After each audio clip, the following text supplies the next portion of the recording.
For so many of us, myself included and Alex, it takes forever just to choose a restaurant to go to or what menu item we want to pick, and the poor server is like waiting forever for us to decide, let alone bigger life decisions like who to date or marry, or where to live, or what job to take, or what opportunities to pursue and commit to. The list goes on. And so today we're going to be talking about what is it that makes it so hard for us to make decisions, as well as what can we ask ourselves, what can help us actually make decisions that are aligned with God and his heart for us, as well as his broader kingdom.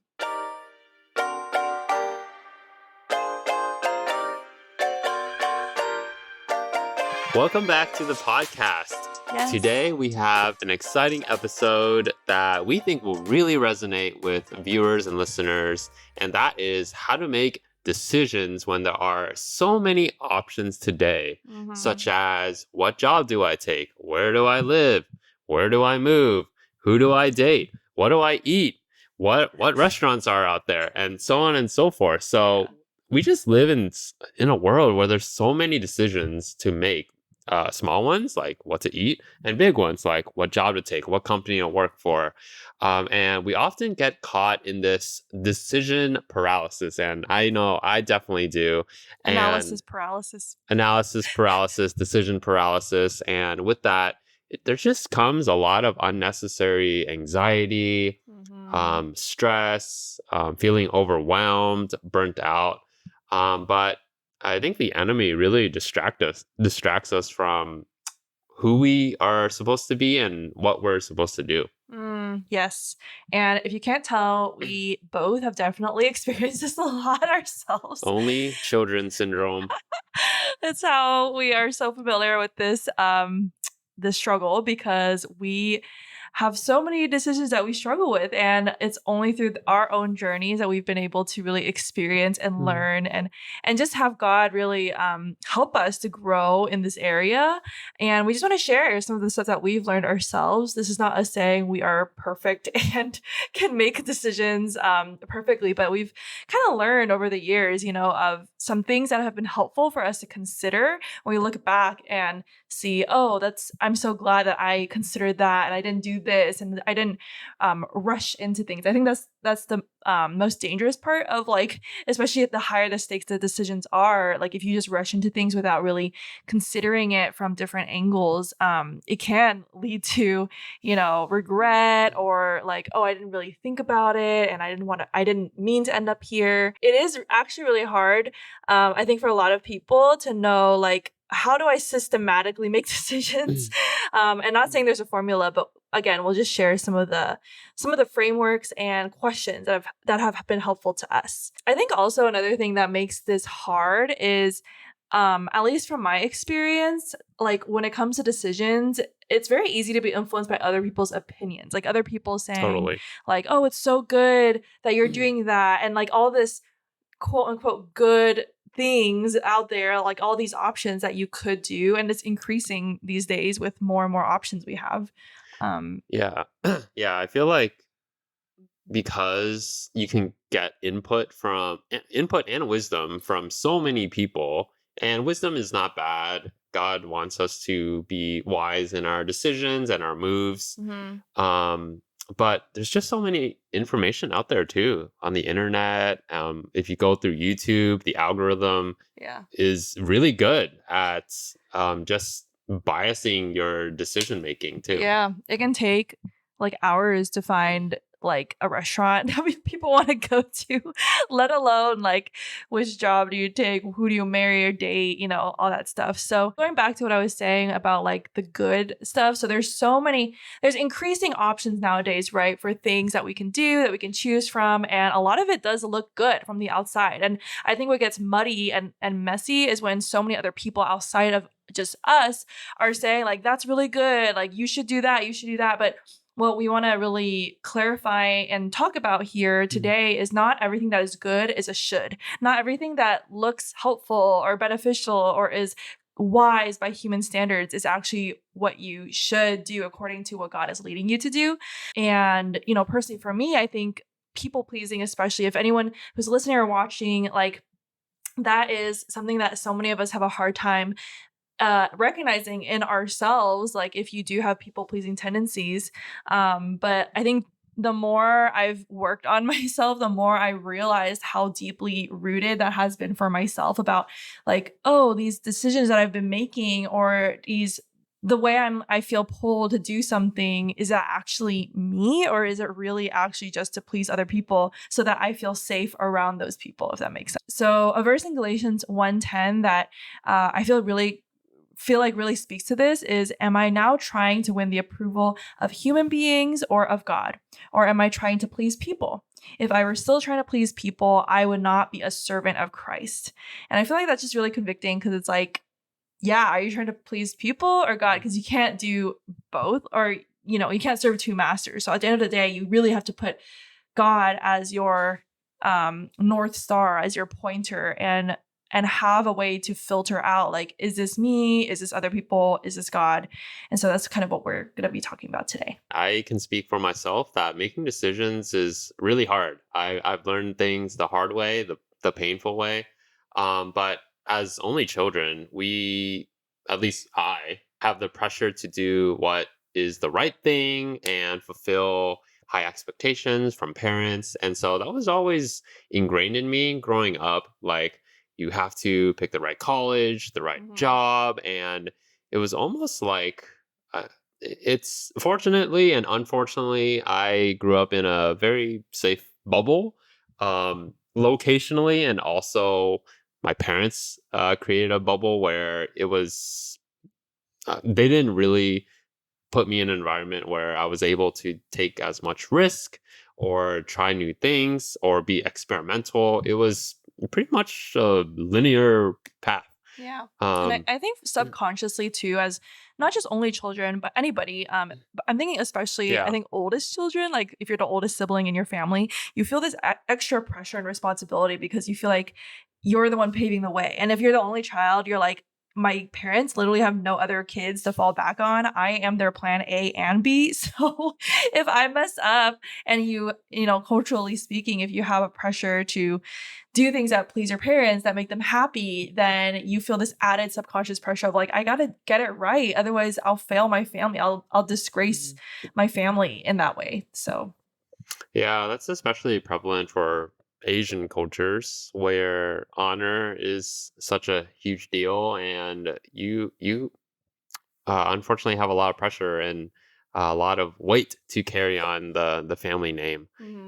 For me, I would say from childhood to around middle of college, I grew with a sense of longing for my parents' love and approval.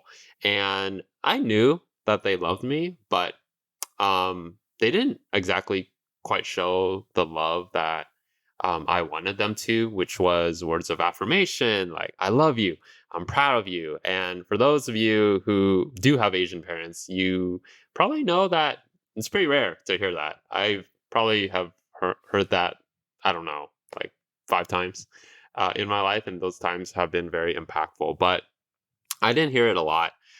So growing up, I subconsciously wanted to prove to my parents that I was something, that I can amount to something. I was also compared a lot to my peers and my cousins, which made me feel insecure and looked down upon and insignificant, honestly.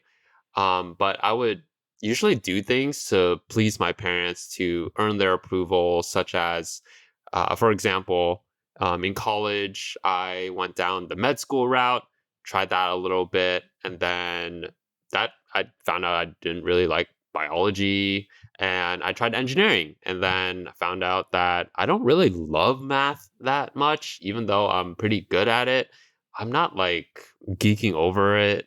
I also didn't like physics that much, so why would I go into engineering, which is obviously like being a doctor and or engineer is something my parents wanted me to.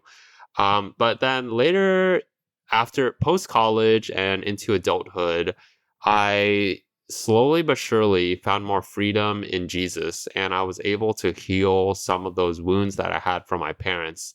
I was able to really forgive them and have the talk with them to confess how I felt, what they did to make me feel hurt.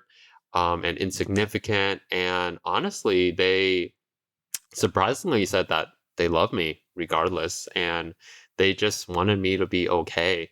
And Um, if you want to hear the full story, you can, I think it's episode, I want to say like 9, maybe. It's about our complicated relationships with our dad. And Alex shares how he healed that relationship with his dad.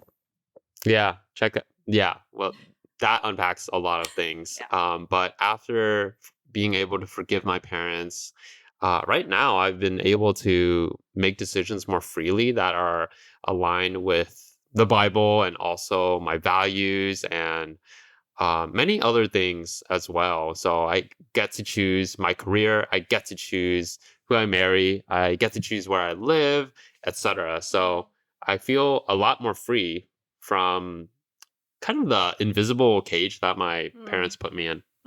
Or that you experienced from your parents. They didn't Right, even exactly. intentionally put you in.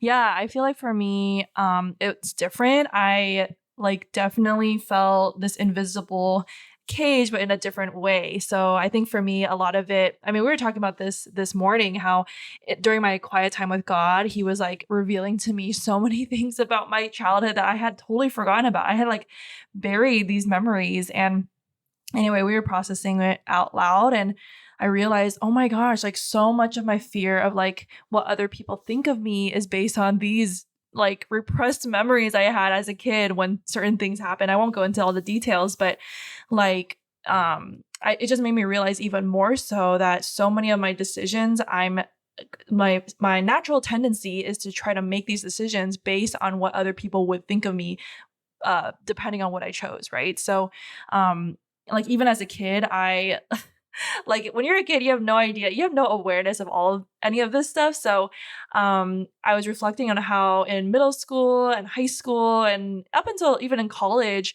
a lot of my like default modes and ways of being was actually me trying to Mm. maintain this identity that had been basically crafted around what would get me the most praise from other people. And you didn't know it at the time. Yeah, I had no idea. I was like, to me, that was who I was because I was just so used to like overachieving, over functioning, and always going above and beyond. And these are all such positive traits that people talk about, like being super proactive, being really responsible, caring for other people, pouring yourself out for people. And so all of these different things, but for those of you who might be more familiar with like emotional health, a lot of that stuff can actually be codependency disguised as good things. So Mm. I in college I finally learned I do have limits because I was just so tired trying to do like 10 clubs at a time, because in high school, every club you join, it's like very low commitment, and you can put all these things on your resume and it makes you feel and look good on your resume. And I was like, this is just what I have to do to get into college. But then in college, after especially freshman year and sophomore year, I remember junior and senior year, I told myself, I'm just going to focus on these few. It's better to do fewer things well and deeper, and enjoy my life and have more margin than to try to do everything, because that's just not sustainable and not worth it, because it was draining my energy. But then I think out of college and when I was entering the work environment, that really caught up to me in terms of still that lingering drive and really deep need to do everything. Like even though I whittled it down and narrowed, it would still creep into my other parts of my life where I felt like I needed to take care of everybody's problems. If people were upset, I felt so bad. I felt like the weight was on me. And I also felt like, whatever my boss had at work or needed at work, I had to go above and beyond on every single thing. So it was like this, like taking that strength of being helpful and responsible and thorough, and it was like over indexing on it to a point where it was just not sustainable. So with all that said, I feel like it just was the beginning stage of me realizing I need to learn to say no, and saying no is actually okay. But I really felt ill-equipped on how to say no, because part of that reason was because it was hard for me to really discern like what should I say no to? Like, this stuff is helpful. Like, everyone's going for all these opportunities. Like, I need to get those too. So the struggle I felt was almost like a forcing mechanism to teach me, that I think God really used to teach me how to be more thoughtful around saying no to things, and no to good things, and to release the outcome of being like, it's okay if I don't do everything that I feel this internal pressure to do, because I'm a human being. It's just unrealistic to do everything and be everything to everyone. Do you have a specific example of a time when you were discerning between Oh two yeah. or more good things, and how did you discern that? Yeah, so many. I think one of them that comes up is, one example is when I was applying. So I was in a rotational program. Like, when I first was working at Google, they had this like APMM, like a recent And what is grad. Oh, APMM? sorry. Associate Product Marketing Manager is a mouthful. But it's basically like a recent new college graduate program that's a 2-year rotational program. And part of it is you get to apply to a rotation after the first 18 months.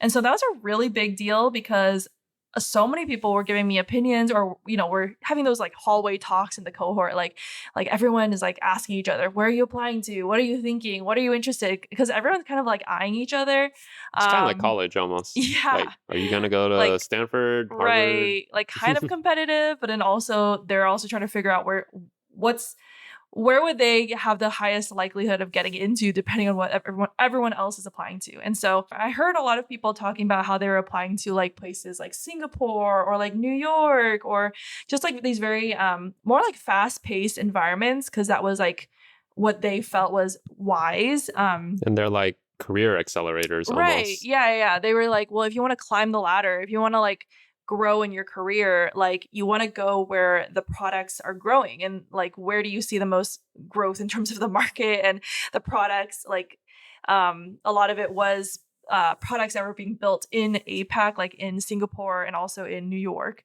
and other areas like that. But for me, like, I just had a really hard time with that, because I was like, I personally don't want to climb the ladder. And then I started doubting myself, like, should I want to climb the ladder?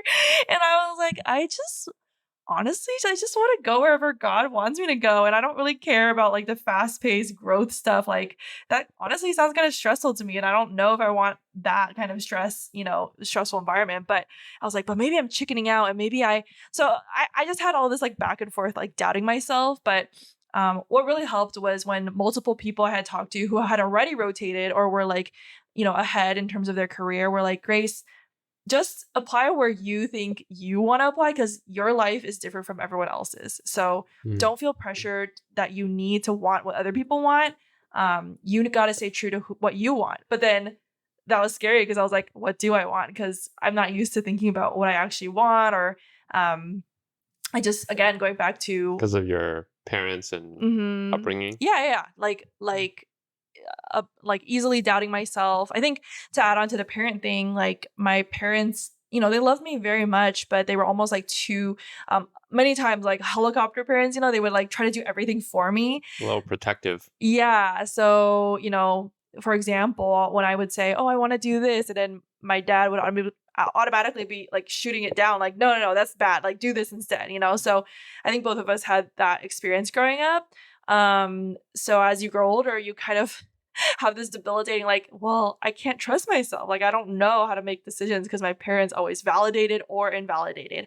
And for me, this rotational program was especially hard in regards with that, because my dad really did not want me to rotate somewhere far. Like, he wanted me just to stay in the Bay Area, basically. But I ended up in Australia. Probably the farthest you could get from California. Yep. And that's how we met. Story for another time. Yeah. Yeah, there are a lot of good things that we can pursue and choose. For example, a good job opportunity comes up. What do? Do you take it? Or there's so many good companies to work for. Which one do you go to? Or there's so many good people to date. So we just have a lot of options, fortunately. But again, that leaves us very anxious and paralyzed by the decision. People might be thinking there's not anybody to date, so I gotta just pick whoever comes by too. That too. Like, where are the good fish? Right. So what yeah, why don't you kick us off? What we have this framework of how do you make decisions with godly wisdom. Mhm. So we have 4 pillars. What's the Yes. first one? Yeah, so part of this framework is really 4 categories of questions, and we will list all of these in the Reflect and Apply guide that's with every episode. It's in the description.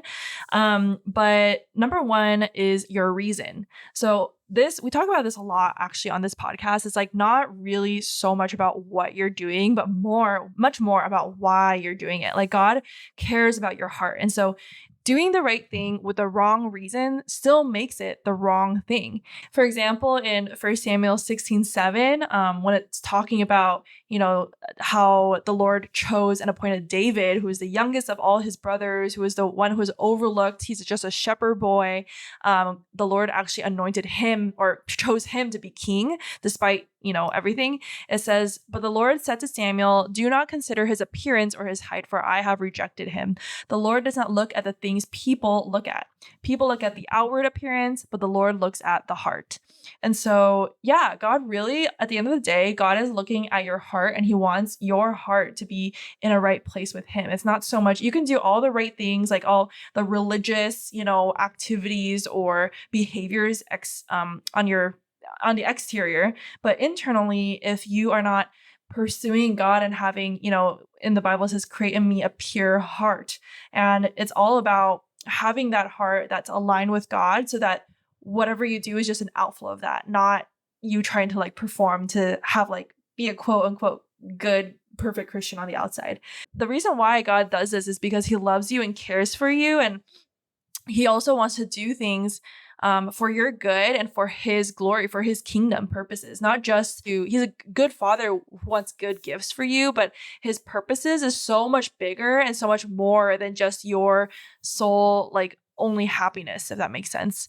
He also doesn't want you to do like good decisions, but based on the wrong motives that are actually damaging to you and your soul. So, for example, selfish motives or just pleasures like feeding your fleshly desires, or even ease. Sometimes he wants us to do the harder thing to create resilience and build our character and our faith and our strength, or caving into other people's expectations. Like he wants us to ultimately fear him and not fear man. So in Galatians 5:1, it says, "It is for freedom that Christ has set us free. Stand firm then, and do not let yourselves be burdened again by a yoke of slavery." So often we do like we're set free in Christ, but we act as if we're slaves without even knowing it, without even consciously knowing that we're being dictated by something else. So here are some questions you can consider in terms of your reason, like having checking just your motive. First question is, when you're super honest with yourself, what's your true and honest motive for wanting to do this? Number 2, does responding out of this motive perpetuate insecurity and self-reliance, or does it strengthen your character and intimacy with God? Are there any fears or anxieties driving you to lean towards one option or the other? Bring those to God. And so it's not really about getting an answer right away. Like God might give you an answer, he might give you clarity right away, but oftentimes it's actually much more about the process, how God is like helping you to reflect and dialogue with him, and evaluating your heart with him, and trusting in his timing and the way that he's guiding you. I think a good way to discern that is this kingdom, is this God's value? It's not necessarily a right or wrong answer. It's Mhm. more asking, do I really feel God's grace is in this? Do I feel a sense of conviction when I make this decision? Mhm. It's not a black or white answer. It's very gray. Yeah. But I just wanted to provide an illustration, an example of Yeah. something that could play out. I feel like that's why it's so important to do the self-reflection, because on the outside, nobody else could really tell. Like no one else really knows what's going on in your heart besides you and God. Actually, God knows better than you technically, because we're all blinded by our own emotions and self-justifications. But I think what we're also trying to say is you don't need like a perfect heart to make decisions, because we're human Nobody has beings. perfect hearts. Yeah, we all have some impurities and mixed motives, and it's really hard to like I personally have dealt with that a lot myself, of being paralyzed to the point of overthinking, like over criticizing myself because I'm like, I don't trust myself. To the point where I don't do anything at all versus just doing something, knowing in faith, like God is going to be with me. And I've already done the self reflection and I've done what I feel like He's asked me to in terms of looking inside myself and, bringing it to Him. But at the end of the day, I can't just like not live my life, and I can't just think I need to be perfect because that's not realistic. Yeah. It's also wise to self reflect on what's driving you. Like, for example, moving cities or moving jobs does not is not necessarily the solution for what you're trying to do. For example, you're anxious about finances. Does getting a better job necessarily cure that anxiety inside Mm, of you? yeah. Because you can always make more money. There's always higher paying jobs. Hmm. And that's a good lens to look at because often we tend to pursue things that we think will solve our insecurity, our anxiousness, our Hmm. fears.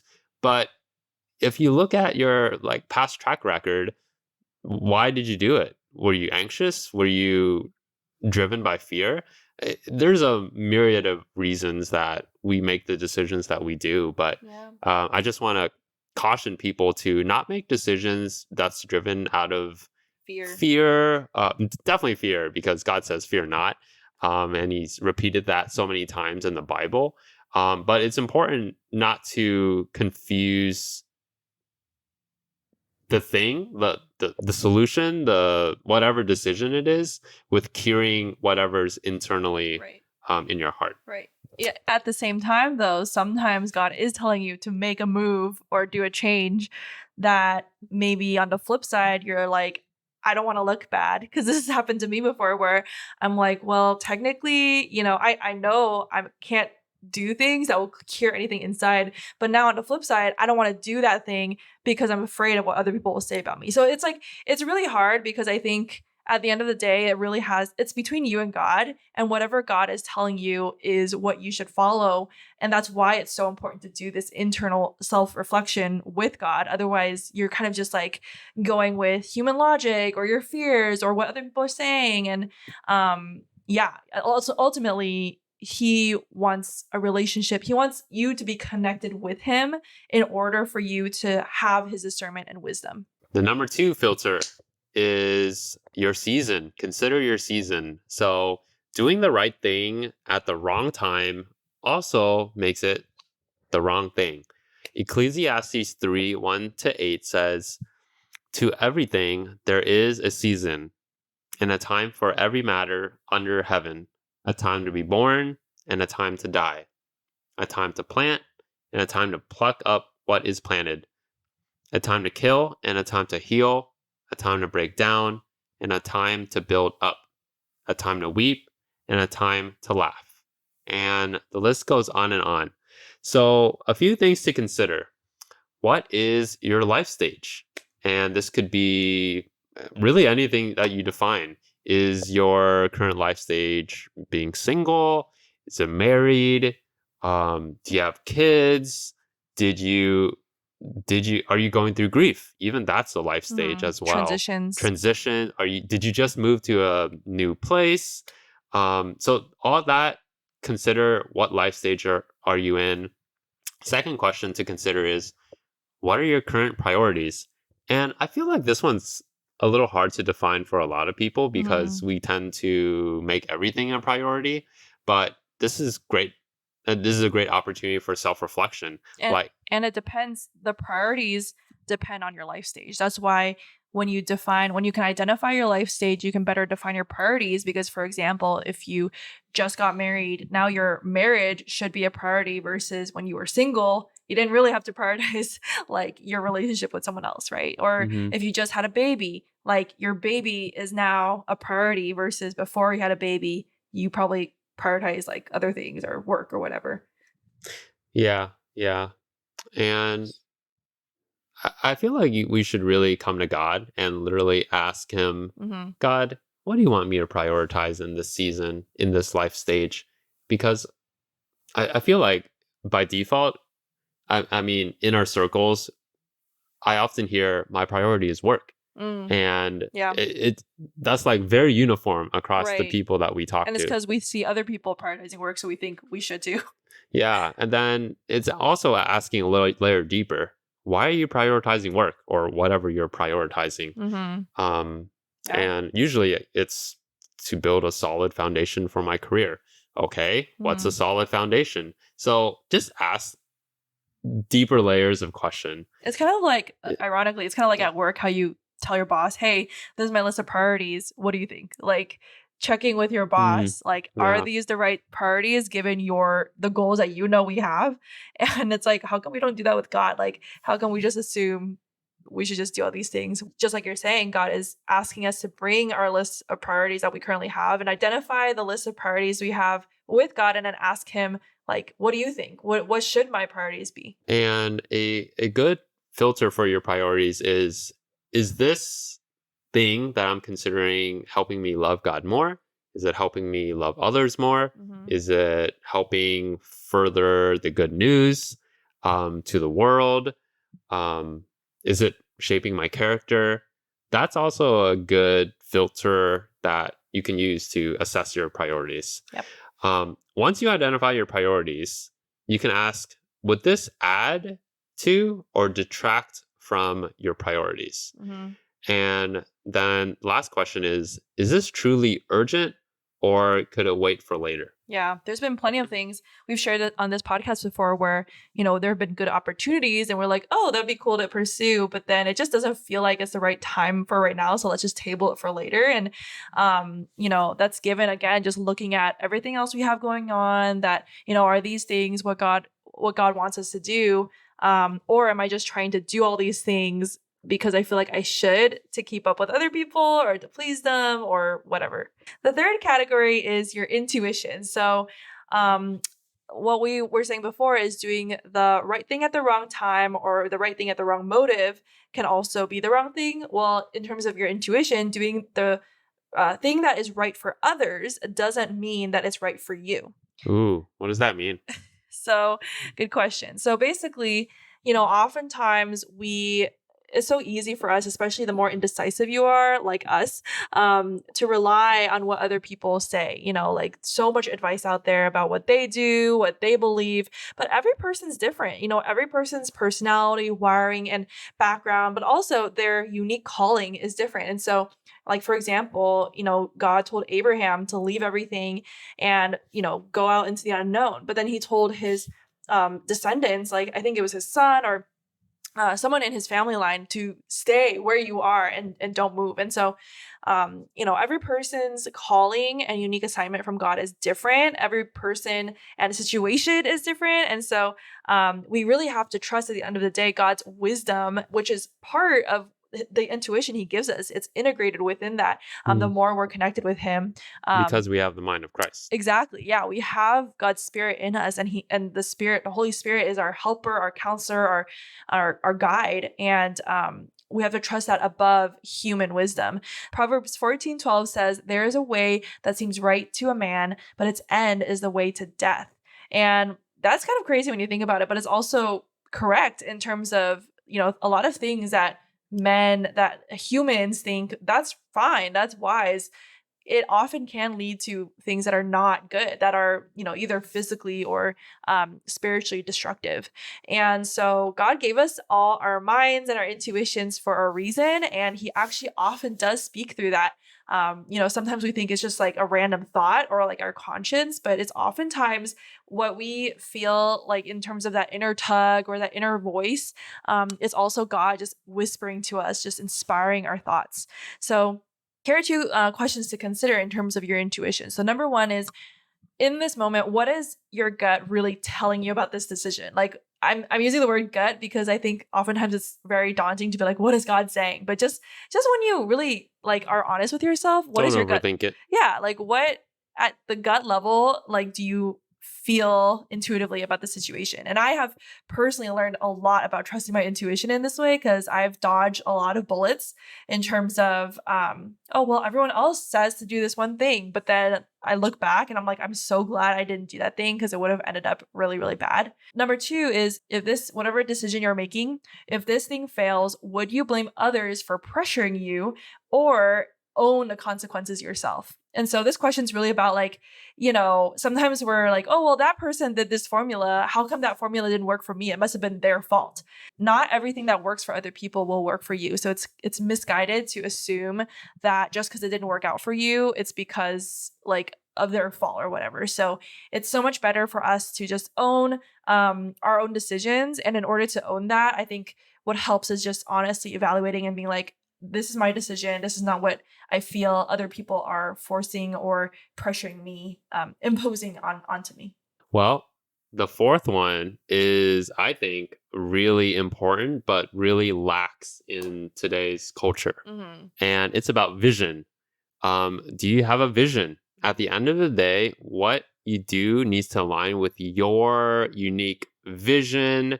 But I think, especially for men, if you're single and you're a guy, it's definitely important to have a vision. And I think women are so attractive to that.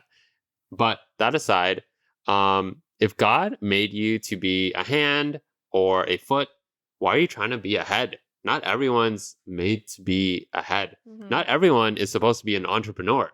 Or not everyone's supposed to be whatever, fill in the blank job. Everyone's so uniquely created, and God has vision and beautiful plans for your life that you can never imagine.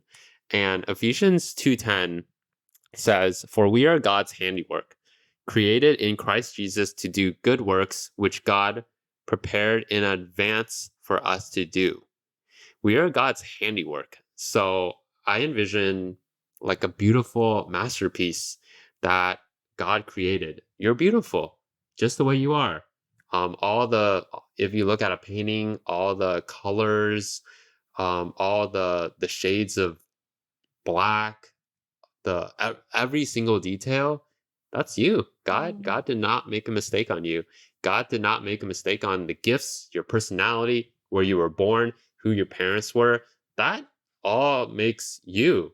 And he created you in Christ Jesus in love to do good works that he prepared already in advance for you to do, meaning he already laid out the plans in advance for us to do. Mm-hmm. So a few questions to consider here. First one is, what do you believe is the vision God has given you? Not what people tell you to do or should do. What has the vision God given you? Second, what values is he highlighting to you for how to get there? Because the method that you take doesn't need to look like everybody else's. It's like unique to you, depending on how God wants you to do it. Yeah, there's no template. There's no playbook. I feel like we live in a playbook culture where, oh, this person did A, B, C, D, and achieved these results. Well, that worked for them. You can follow it, but for you, it could look different, and you can tweak playbooks into your own unique way. Right. It's just about discerning, like, again, dialoguing with God, asking him, do you want me to do this or not? Because, playbooks are great. We love a good, clear guide. And we followed a lot of them before too. But at the end of the day, I'm very cautious about like just defaulting to following a certain formula, because I know that for myself, oftentimes that tendency to just jump to wanting to copy a formula is because of my own impatience of not wanting to actually like figure it out on my own in terms of what is God leading me to do. So I would just rather copy and paste somebody else's formula. But yeah, I think it's related to the intuition thing. Like, you really have to tune in like authentically to, why am I doing this? Like, does God want me to do this? And do I feel his grace empowering me to do this? Or am I just copying somebody else's method and vision just because I want success faster? Yeah. And that leads us to the third question, which is, does this vision and approach align with what God is saying to me, or is it trying to fit into someone else's formula? We definitely struggled and wrestled with this regarding Mm, even podcasts and mm. YouTube best practices. There's so many successful podcasters and YouTubers, and honestly, we do this in a way that we feel like God is leading us and is also unique to us and authentic to us. Yeah. Yeah, Mm. it's like really specifically, there is this program about like how to do podcasting, and there's a very specific way on how this person is teaching it. And it's a very it seems like a very spirit-led, Christian-based way. And I really enjoy this podcast. I love listening to the tips and resources, and we've used a lot of the free resources for this. But I was telling Alex, like, I don't, at the end of the day, I feel like the vision that God's given us, and the giftings he's given us doesn't fit that quick formula of success. And I would rather us not grow as fast and stick to our authentic style, of like having longer and deeper conversations of unpacking really important and nuanced topics than try to deliver something that's maybe faster, that might drive more, results, I guess, in terms of metrics, in terms for us. But is it actually as valuable for other people if we're not using the specific giftings God's given us to use, if that makes sense? So as you can tell, we put a lot of thinking and thought around this podcast. So yeah, that's just one example of how that's played out. But something I want to add to the vision thing too is I feel like this is lacking. Like, we're not taught how to have a vision. I think oftentimes we're taught, this is what you need to do to succeed, and this is what success is. And oftentimes we just assume, well, this is what success looks like, and I want that, so I'm just going to do that. But when we're talking about a vision, it's like, what is God planting in you? Like, what has he given you for the dreams, the goals, the impact that you can uniquely create that not everybody else, like, only you can bring this kind of unique flavor or perspective or style. And that does take a lot of introspection and reflection to ask God, because oftentimes we can't identify that without doing that with him. And God is the one who designed us and made us. So he's the one we should ask. We shouldn't ask I mean, it's fine to ask other people or, self-evaluate, but at the end of the day, you got to ask the person who made you for the purpose for which he designed you. So just to recap everything, I know we touched on a lot, but just because something is good doesn't mean it's a should. The 4 pillars to think about are your reason, your season, your intuition, and your vision. And so often we just want to have 100% clarity right away. How easy and great would that be just to download the answer book from God? But God is not a vending machine. I think I just want to add that at the end of the day, when you're discerning a decision, he is a much more patient and good teacher that wouldn't allow you just to like download a cheat code. Or sometimes he does give you answers right away, but he's a patient, loving teacher and father who wants to give us so much more than just the answer or just the thing that we're looking for. So one example is, oftentimes when we see in the Gospels, when Jesus was asked questions, he would answer questions with more questions to get people to think about themselves. Like, what is their motive? What is driving them to ask questions? And so in your process, pay attention to, as you're asking God these questions, what questions is he asking you? Yeah. So this week, set aside some time to reflect on these questions. They'll be in the Reflect and Applied guide. Honestly, bring them to God. Listen to what he says and pay attention because he will speak. If we're humble and tune out the noise from the world, your phones, the computer, I'm sure God will speak to you in some way. And remember, it's not about what you do, it's really about your character formation. It's Mhm. about loving Jesus more. And it's all about the process. Life's just a fun, adventurous journey. It's not Yeah, about getting the right thing it's not a or tightrope. it's not a tightrope, not about the right thing or avoiding the wrong thing. Really just involve God in the process, ask for his wisdom, be honest with yourself. And James from the book of James says it quite well in James 1:5. If any of you lacks wisdom, you should ask God, who gives generously to all without finding fault, and it will be given to you. Wow. It's 100% guarantee. So Yeah. ask God for wisdom and he'll give it to you. Yes. So often we default to asking Google or asking ChatGPT or asking, all these other things, asking people. Alex shared before, he used to ask like 10 people before he would ask God. Oh man, that was, I was not very confident in my decision making. Can you talk about what difference that's made, like when you started switching to asking God first about decisions? It helped me wean off of people. I felt like so to give some context, as I got older, I was afraid to make decisions.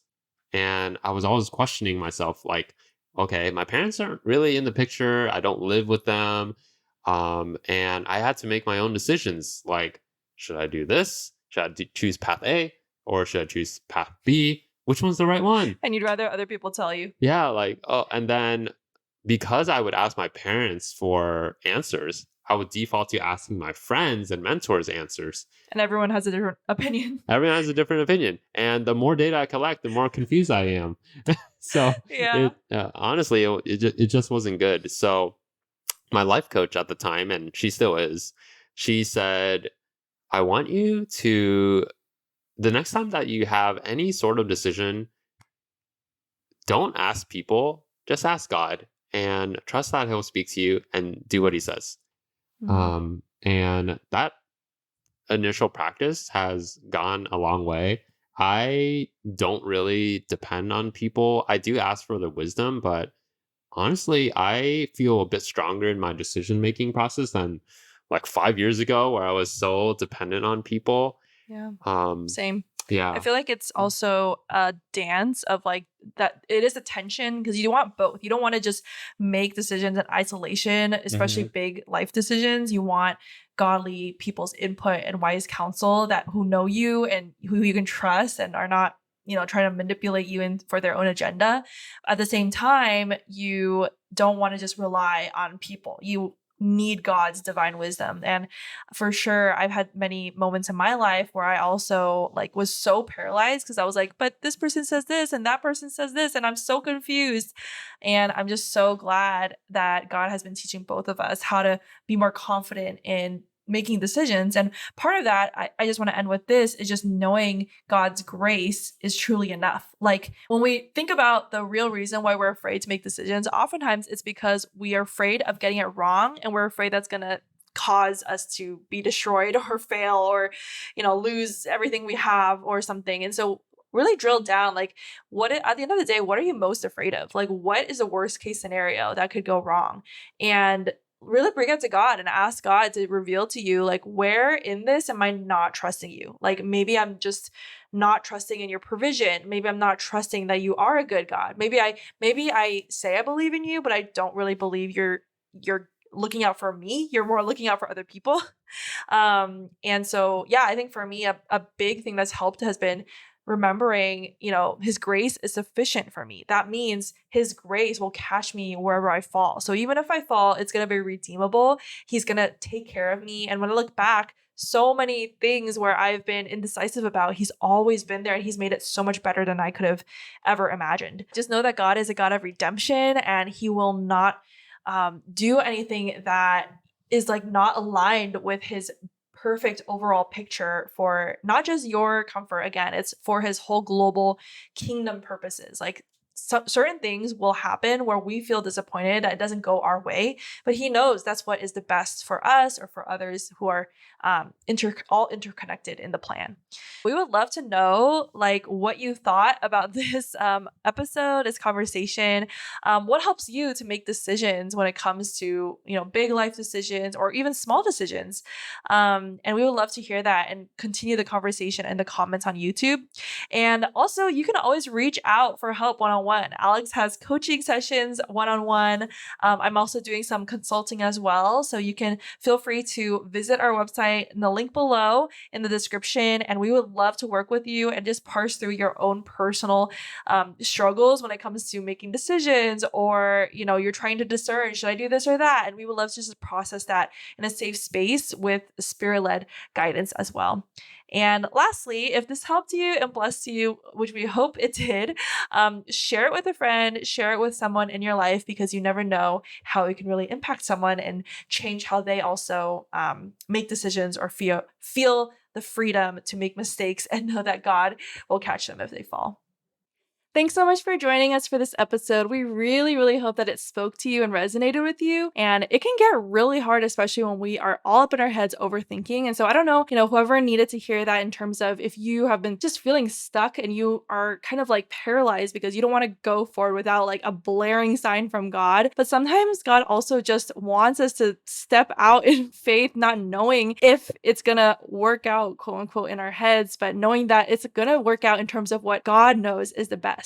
His grace is truly enough, and he will catch you even if you fall. He doesn't expect you to get all the steps right. His will is so much more like a GPS than a tightrope. And so often we hold ourselves hostage and we let the enemy hold us hostage when we have that like perfectionist mentality of like, I need to do every single thing right. When really God's glory shines the brightest and his power shines the brightest in our weaknesses. So yeah, we just hope this encourages you, whatever decision you're struggling with or will struggle with and encounter later, that this helps you process. And again, we have the Reflect and Apply guide to help you further digest this for your own life. If this spoke to you in any way, comment on YouTube and also share it with a friend, share it on social media. You just never know how this could help somebody in their own decision-making process. We love you guys so much, and we're just so grateful that you chose to spend time with us today, and we will see you back again next week.